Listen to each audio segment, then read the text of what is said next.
Hello, welcome to my YouTube channel. In this episode, we'll be looking at Genesis chapter 5, verses 1 to the end, and to chapter 6, verses 1 to 8. In other words, Genesis chapter 5 to chapter 6, verse 8. In the last episode, we looked at chapter 4, verses 17 to 28, and we just looked at the difference between Cain's lineage and the difference and Seth's lineage, which represents Abel, a man of worship. Now we're going to be looking at walking with God in a corrupt generation. Walking with God in a corrupt generation. I'm going to be reading quickly from chapter 5, then to chapter 6, verses 8. I'm going to be very fast about it so that we can move to what is very important.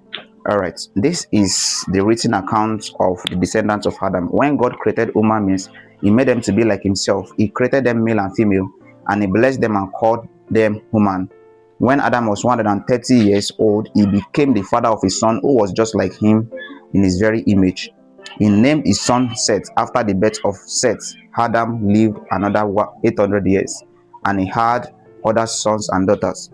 Adam lived 930 years, and then he died. When Seth was 105 years old, he became the father of Enosh. After the birth of Enosh, Seth lived another 807 years, and he had other sons and daughters. Seth lived 912 years, and then he died. When Enosh was 90 years old, he became the father of Canaan. After the birth of Canaan, Enosh lived another 815 years, and he had other sons and daughters. Enosh lived 905 years, and then he died. When Canaan was 70 years old, he became the father of Mahalalel. After the birth of Mahalalel, Canaan lived another 840 years, and he had other sons and daughters. Canaan lived 910 years, and then he died. When Mahalalel was 65 years old, he became the father of Jared.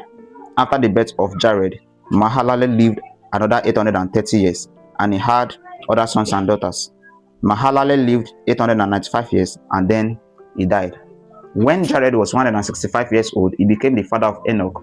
After the birth of Enoch, Jared lived another 800 years, and he had other sons and daughters. Jared lived 962 years, and then he died.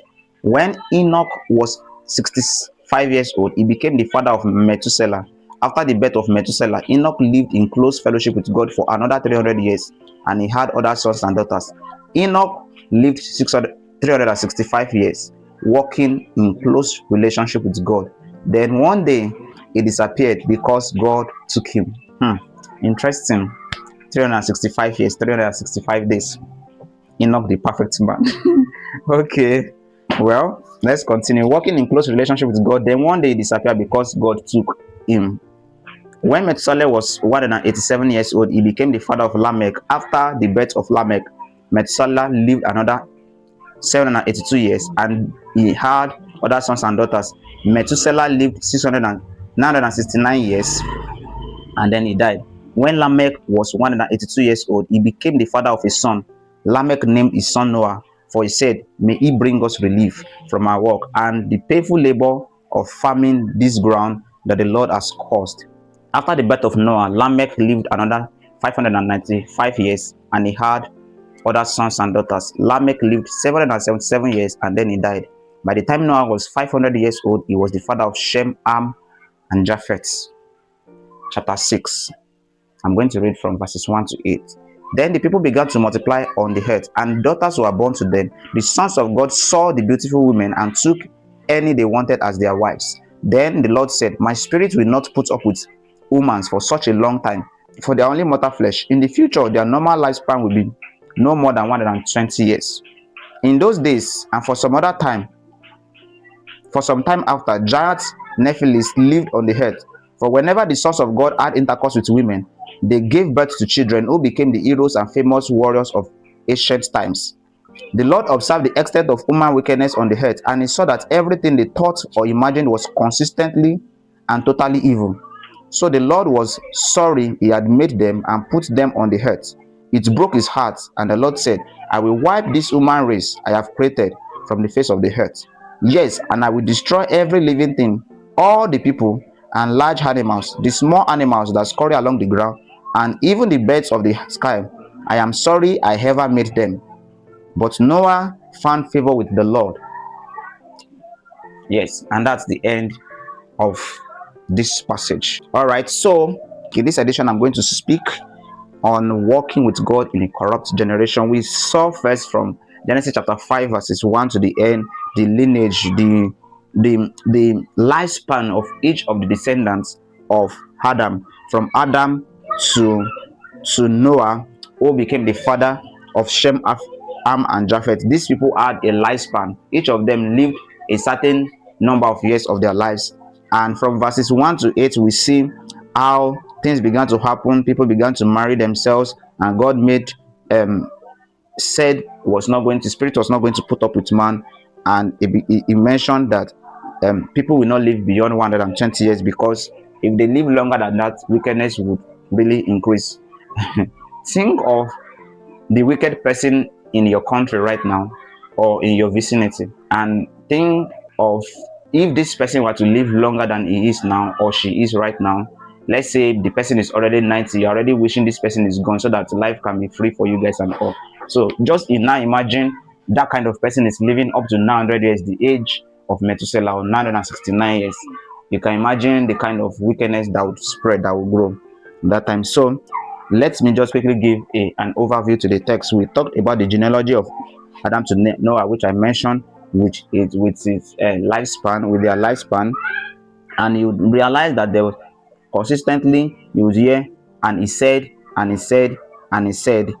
This repeated itself a number of times in chapter 6 from verses 1 to 8. You also see Enoch walked with God and did not die.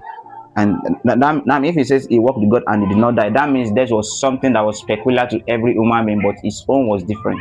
Or that was something that was common in the land, but he did not die. Otherwise, they wouldn't have mentioned that he did not die, right? So it means that was something we need to check out. So humanity becomes increasingly wicked. So as humanity was growing in number of years on earth, we began to see increase also in wickedness. But we also have a phrase here: Noah found grace in the eyes of the Lord. See, found grace. It didn't say that Noah was a perfect person, but he found grace in the eyes of the Lord. When we go to the next chapter, we'll see what are the things that we can see that will really makes us know that this is really favor and grace showing up here. Now let's see the themes they have. The themes we have, four themes here. The first one is the reality of mortality. The reality of mortality, like I mentioned the other time, in the book of Genesis chapter 5, there was an echo of death over and again. It was a repeated statement: death, and he died, and he died, and he died, then he died, then he died. So in NLT version, you see then he died. That was a repetitive phrase, which shows that death is a reality. There is nothing we can do about it. Death is a reality. And it's because of sin, and it's because of sin that death has come to the world. So the fact that sin came into the world brought about death, which is visible to all generations. I would stop there. The second point is that Enoch, the exception. Enoch, the exception, is another theme. Enoch walked with God. Relationship replaces ritual. Relationship replaces ritual. He did not experience death in the ordinary way, right? His own case was different. He walked, he was consistently working with God, and God was directing him. He was having an agreement with God. They were working together. Two cannot work except they agree. Two cannot cover a distance except they have a direction and they are consistent about it. All right, so the next thing is God's grief. The Lord regretted that he had made man. This reveals divine sorrow over human corruption.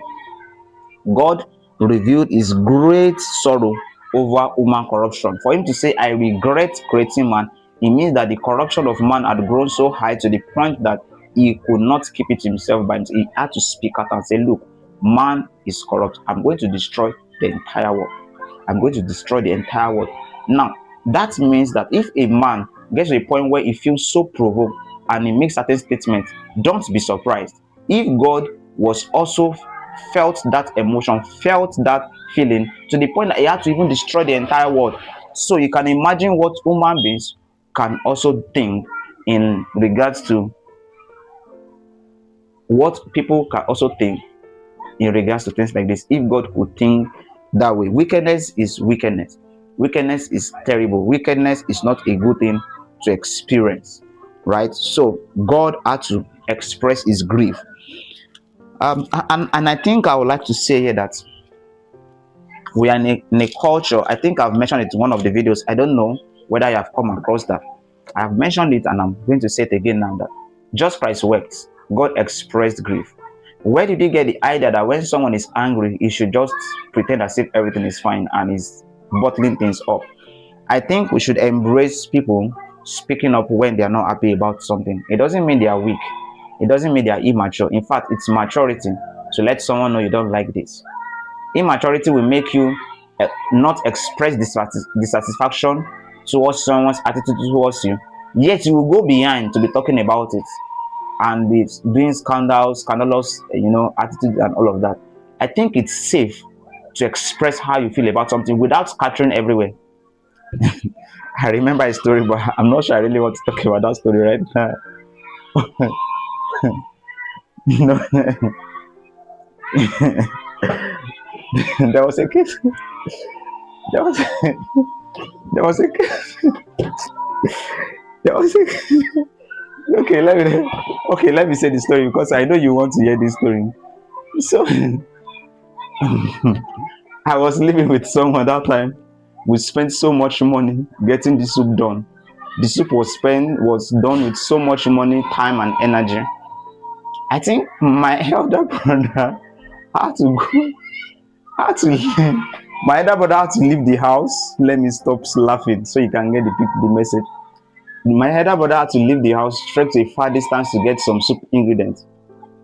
Very far distance, as far as 1.5 kilometers, I tell you, to get some of these soup ingredients. We finished making this soup. I was living with someone then I wouldn't want to mention, but we were living with this woman, and after making the soup, we dished the soup, and one of us, who is way older than us, was very angry that this soup was too small, and she said that no, she's not going to take this home. You have to give me more. So this woman said, well, if that is what you want, you have to carry the whole soup because I'm not going to give you more than this. Long story cut short, because the other lady was really saying no, she's not going to take this and all. Out of annoyance, this woman said, okay, since you don't want that, none of us will have this soup. And she carried the soup pot and poured it away. She poured the soup away. The soup we spent our precious time and money and everything to cook, she poured everything away. After everything had happened, my elder brother was now saying, do you see what anger can do? Do you see what anger can do? All that we spent our time with energy and all the sacrifice to get done, not even you poured it away. So what are we going to eat this night? That is what anger can do. So when you're expressing grief over something, doesn't mean you have to now go berserk about it. There's a place of self-control. There's a place where even though you're expressing how bad you feel about a thing, you can pause, walk away, keep quiet. There are many other things you can do to be silent and to handle anger. Just like I think we mentioned it in the first video, in the video that we did a few days ago, that someone can be angry or be jealous, but you can control your jealousy. You can deal with it before it deals with you. All right, so God expressed grief. We also are permitted to express grief, but we must be wise about how we express our grief. Okay, the last point in out of those tips is grace in the midst of judgment. Noah found grace. Grace preaches rescue. That's the point of grace. Yes, there's a punishment for sin, but grace will rescue you from that punishment. Grace will rescue you from the consequences of sin. And so what do we do to appreciate God's grace? Is to live a righteous life, because you know that you cannot continue to live in grace and live in sin and then relish in sin and expect grace to happen. It's like abusing that opportunity that has been given. But the reality is that grace rescues. Grace rescues. Grace rescued Noah. Noah was no different from any. Let me now let you know how. Now imagine that after all the deliverance, he had preached 120 years, things had happened, nobody was saved. God still by his favor and grace said, okay, your 3 sons, get them. They have wives. Oh, yeah, get their wives. Let them join you. 8 people, 3 children with their wives, the man himself with his wife, all of them. Do you know that after the flood, and after he had built an altar to thank God for rescuing them and for preserving them to be able to secure a new generation, did you know that Noah went to drink? You can imagine. Like, you have seen God in raw form, everybody destroyed, but because the sin nature was still in Noah, the same way it was in other people. So what singled Noah out was not his righteousness, it's the grace of God. Is that okay? So grace speaks, grace works. Noah found grace despite the consequences of sin and the wickedness, the rate at which wickedness was really, on the high side or let me say, despite the rampage of wickedness, Noah found grace. Noah found, grace. He found rescue, right? So that's a point to learn. That's a point to know. And I think we should always appreciate God for his grace. There are things that man has done, we have done, family and friends have done, and we just see God coming through and saying, I love you despite all. I am here for you despite all. I think it's something we should be thankful for. So how do I apply this particular passage? In a dying world, walking with God is possible. In a dying world, walking with God is possible. If Noah could find grace, if Noah could find grace, if Enoch could find grace to walk with the Lord, then walking with God is possible, even in a world where there's a high moral decadence, right? One righteous life can stand in a corrupt culture. Grace is not earned, it is found. And as we bring this teaching to a close, I want us to know that when culture declines, intimacy must increase. When culture declines, intimacy with God must increase. When they say there's a casting down, we will say there is a lifting up. Let this be our testimony. Let this be our watchword. Thank you for watching this video again. I would encourage you to like that video, share it with someone, subscribe to the channel, and click the notification button. We want you to have access to more videos from us. Thank you.